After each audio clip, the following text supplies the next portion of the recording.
This is a view of my 20-foot tandem axle flatbed trailer. It's the spring equalizer area. It's this mechanism across here. I'll show a replacement of this 7/8 bolt at the trailer spring equalizer, which is on the other side of the trailer, in just a moment.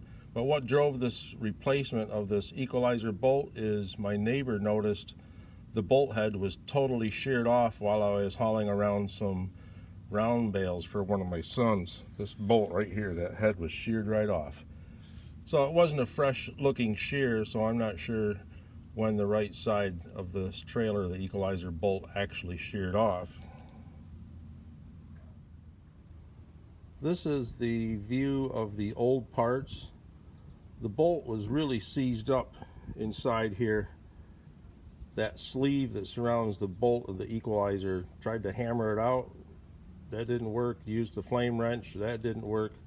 Didn't want to get too much heat on the frame bracket. Didn't want to soften any of the metal, so ended up cutting the bolt off using a cutoff wheel.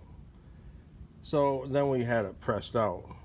Well, that actually pressed out this inner sleeve right here and destroyed the whole equalizer. So we ended up buying a new equalizer. It's a Dexter part number 13-4. It's designed for the 5,200 pound axles under my trailer bed. So notice here this worn bushing that's around the bolt that's used for the eye of the spring. The bolt and the bushing has to be replaced. Don't reuse these bolts. Always buy new. As you can see, even taking this one apart, it's snapped. These are the new bolts for the one side of the trailer. So this is the spring eye bolt and bushing. Got a new plastic bushing there. Metal versions are available. Notice that the end of the nut is crimped right here. Want to make sure that that is on the outside end. That's the crimped end of that bolt. The equalizer bolt and the castle nut, they use a cotter pin to lock the castle nut in place. Make sure you use the cotter pin and that it engages in the castle. This also has the Zerk fitting out here on the end, and of course the grease is going to go in and distribute around inside there, keep things well lubricated. Also the hanger bolt for the slip end of the spring, it has another type of a dimpled lock nut, which you can see has the little indentations in the sides here, which helps lock it onto the threads. So this is the equalizer bolt right here in the center. It's the large bolt that has a 7/8-9 thread. You want to put it right through the bracket of the equalizer and then tighten it until any of the play is gone. You know, check your play back and forth, the bracket and the flange. I backed mine off so there was about a 10/1000 clearance between the edge of the frame bracket and the tube of the equalizer, right in this area down here, where you want to have a little bit of play. Make sure that it's not over tightened. You don't want to distort or pinch this frame bracket over the equalizer. The size of the bolt, that nut combination could easily take 125 foot-pounds of torque, but don't tighten it that tight.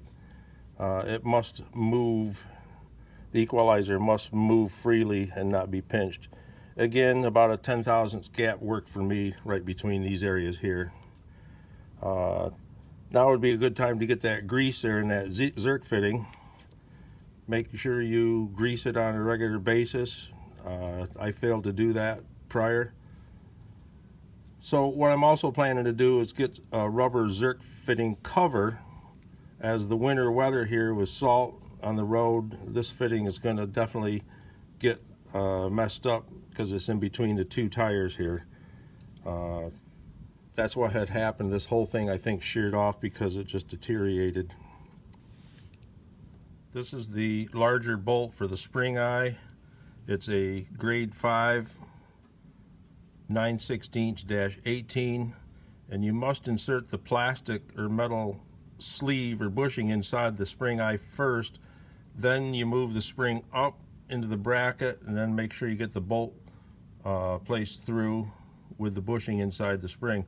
So you got to hammer this end of the bolt because it has a straight knurl that has to be hammered in.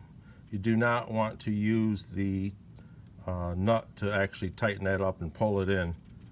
So once you get that bolt fully pressed into the body of the equalizer, you want to make sure that the nut that you put on the bolt is the crimped end is out. I used a backup wrench out here and I torqued the inside to about 75 foot-pounds. So make sure again that the bracket is not tight against the sides of the eye of the spring. If it is, back off the nut about a quarter of a turn so the bolt does not fully compress it. And again, I ended up putting a 10/1000 gauge down in between here, and I've got good clearance, so nothing is going to be really tight between the spring eye and the surface of the equalizer. This is the hanger bolt. It is for the slip end of the spring. It's a 5/16-18, and I believe it's a grade 2 bolt. But again, I used a backup wrench out here, and I ended up torquing it to 11 foot-pounds, which is also 132 inch-pounds, using that special lock nut. So again, make sure the bracket is not tight against the spring sides down through here. You want to make sure that if it is tight, back that nut off about a quarter of a turn so as the bolt can relieve any pressure of actually compressing it. And again, I used a 10/1000 feeler gauge. That's probably more than enough clearance inside there to make sure nothing is binding up. That's all. Thanks for watching.